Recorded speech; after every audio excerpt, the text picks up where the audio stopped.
Salam alaikum, bonjour, bonsoir.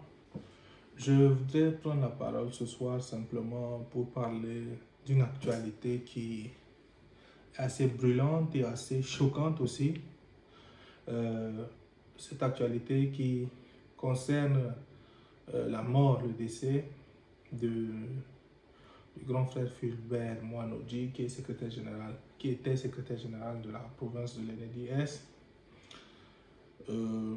Je voudrais premièrement présenter mes condoléances à sa famille, à ses proches, à ses amis, à ceux qui l'ont côtoyé, avant de pouvoir discuter de cette actualité.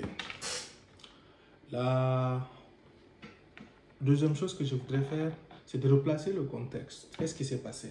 En tout cas, ce qui a été relayé par les médias principalement, c'est que il a envoyé d'abord sur son profil Facebook un message qui dit que je suis en danger, les amis.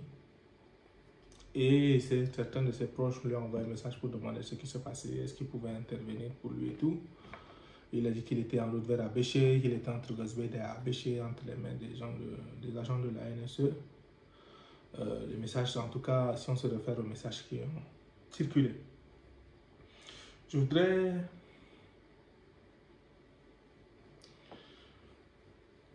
parler d'un truc qui m'interpelle.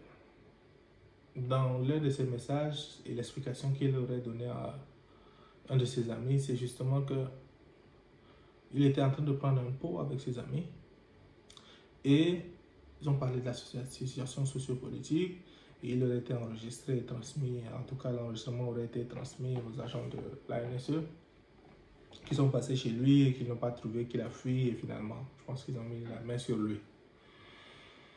Et donc, la première chose à se demander, c'est qui étaient ses amis, quel genre de fréquentation nous avons. Et cette interpellation vaut pour moi, mais aussi pour tous ceux qui veulent avoir la vie sauve. Il faut savoir à qui on parle.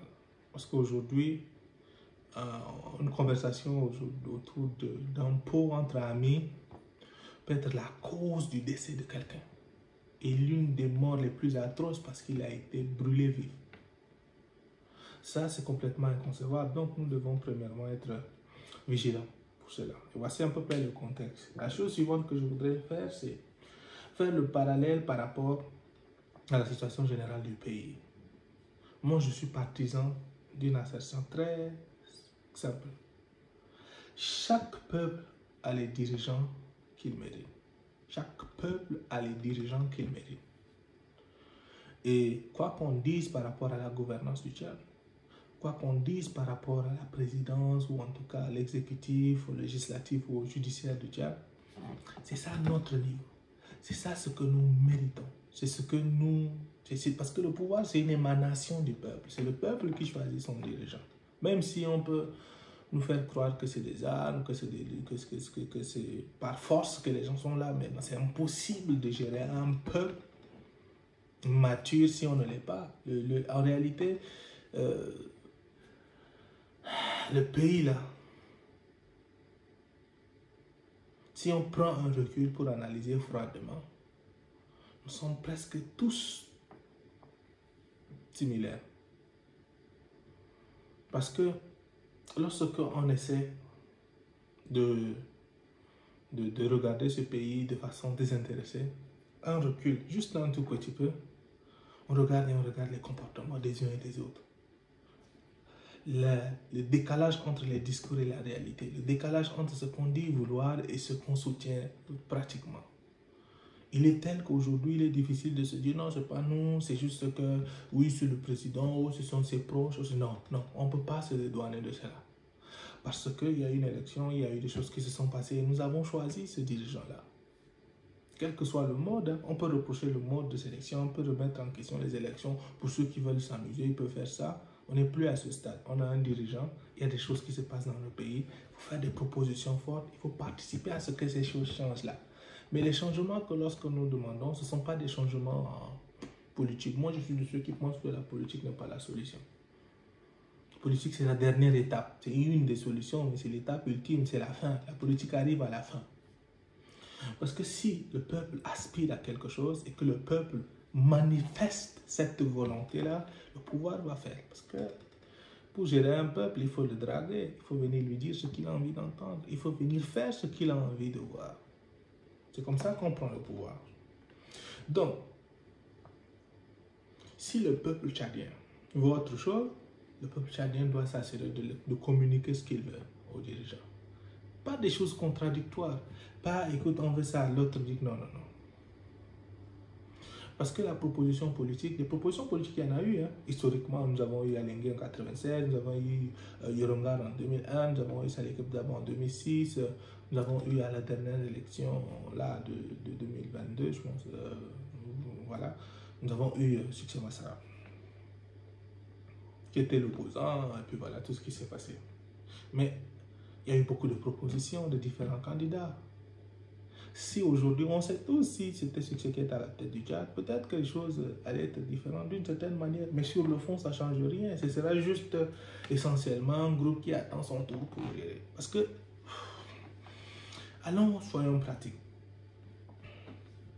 Lorsque nous parlons de propositions politiques, je vais utiliser justement l'exemple des transformateurs pour illustrer mon propos.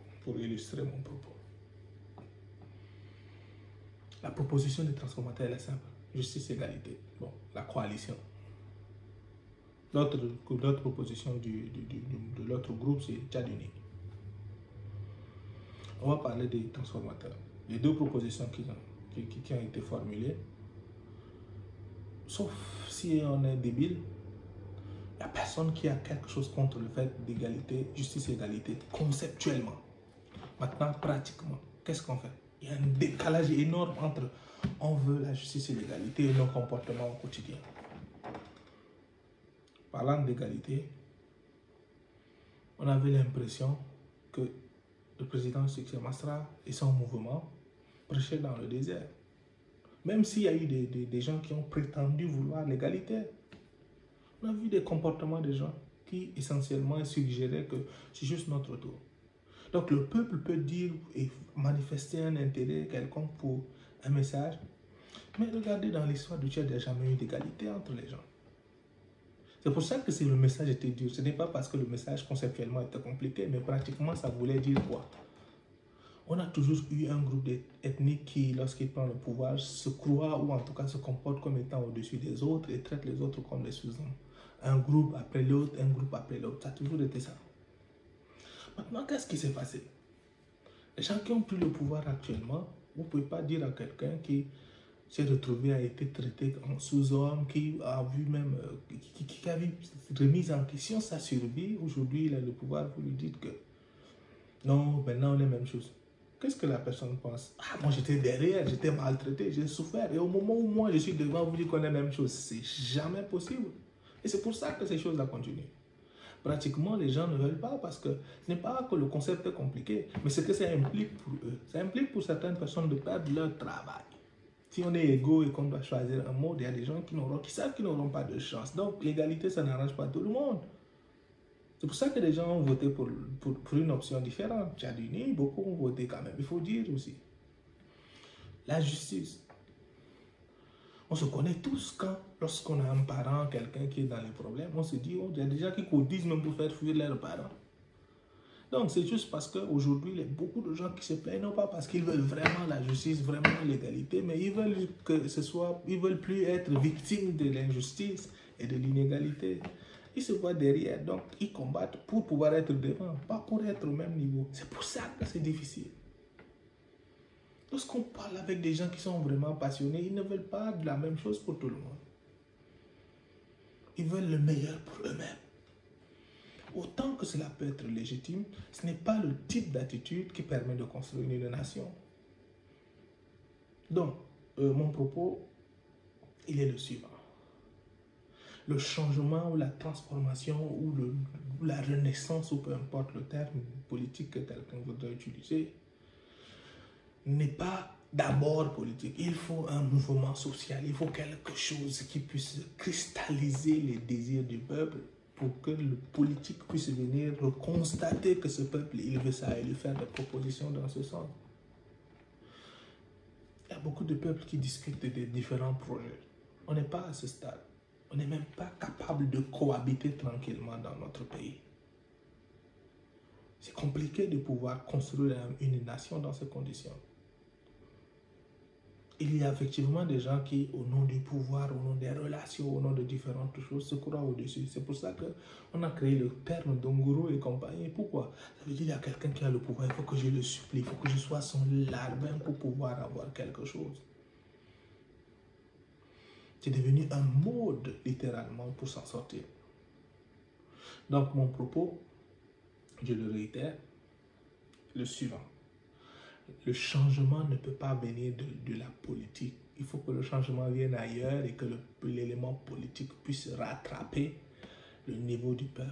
Un peuple mature ne peut pas être dirigé par quelqu'un d'immature. Un peuple immature ne peut pas aspirer à quelqu'un de mature. Pourquoi? Le dirigeant est l'émanation, est le reflet. C'est comme s'il y a un miroir et puis le peuple tchadien doit regarder ce qu'il n'aime pas et puis dire c'est nous dans le miroir là. Quand on fera ça, on va dire oh on veut autre chose. Et comme quand on voit quelque chose, on dit non, c'est pas nous, c'est eux. Hein. Nous, on a quoi? On souffre, on n'est rien. C'est pas nous qui faisons le désordre dans ce pays. Si on ne fait pas le désordre par principe, c'est une chose. Si on ne fait pas de désordre parce qu'on n'a pas de force, est-ce qu'on est meilleur vraiment? C'est ça ma considération. Et je voudrais justement essayer de chuter déjà un peu en indiquant à quel point c'est compliqué pour la génération actuelle. Elle a de gérer la responsabilité qui est la sienne.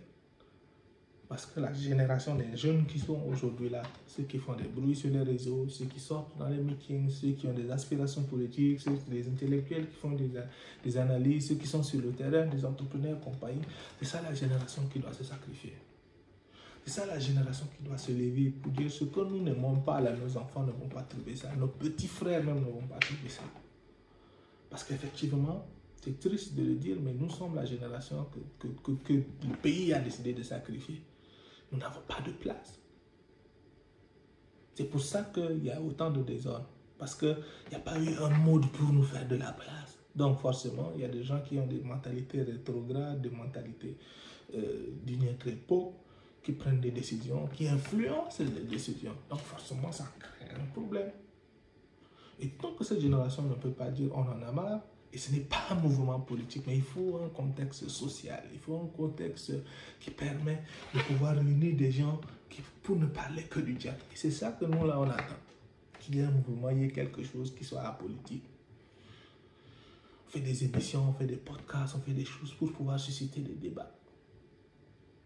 Et ça, c'est ce qu'on a fait, c'est ce qu'on essaie de faire. Et c'est ça la contribution que tout le monde doit avoir. Ces espaces-là ne sont pas des espaces de personnes, ça doit être des espaces de nations. On vient, on dit ce qu'on n'aime pas, chacun repart chez lui. On peut être énervé au début, mais si on fait ça 4, 5, 6, 10 fois, on va comprendre que, écoute, on s'insulte, mais on se retrouve toujours ainsi de suite. Et on pourra construire quelque chose de solide. Et donc, pour revenir, nous devons prendre conscience de notre rôle. Nous devons faire mieux. Parce qu'on peut regarder aujourd'hui quelqu'un qui n'est pas de notre famille souffrir. Puis on est indifférent. Ce n'est qu'une question de temps. Ce n'est qu'une question de temps. On a un haut commis de l'État qui est décédé et il y a que sa famille et ses amis qui trouvent ça horrible parce que les autres ne se sentent pas concernés. Ce n'est pas le seul, et ce ne sera pas le dernier. Et c'est ça qui est triste dans cette histoire. C'est que justement, il y a un enchaînement terrible de choses et ça continue. Mais si ça continue, c'est parce que c'est pas bon. Parce que le peuple et sa mentalité et ses aspirations, on ne les connaît pas. Qu'est-ce qu'on voudrait exiger de nos dirigeants? On ne sait pas. Parce qu'on n'est pas capable de travailler ensemble. Alors, qu'est-ce que les dirigeants font? Ils font avec ce qu'ils veulent. Ils imaginent des choses, ils continuent de faire avancer. Après, on dit, oh, c'est pas pertinent, c'est pas bien. Mais on n'est pas capable de s'asseoir et de définir ce qu'on a envie de faire. Comment pouvons-nous changer les choses? Il faut des cercles non officiels qui font bouger les lignes. Sur des principes, des gens de valeur qui font changer les choses dans la République. Pas pour eux-mêmes, mais pour une génération et les suivantes. Merci et rendez-vous demain.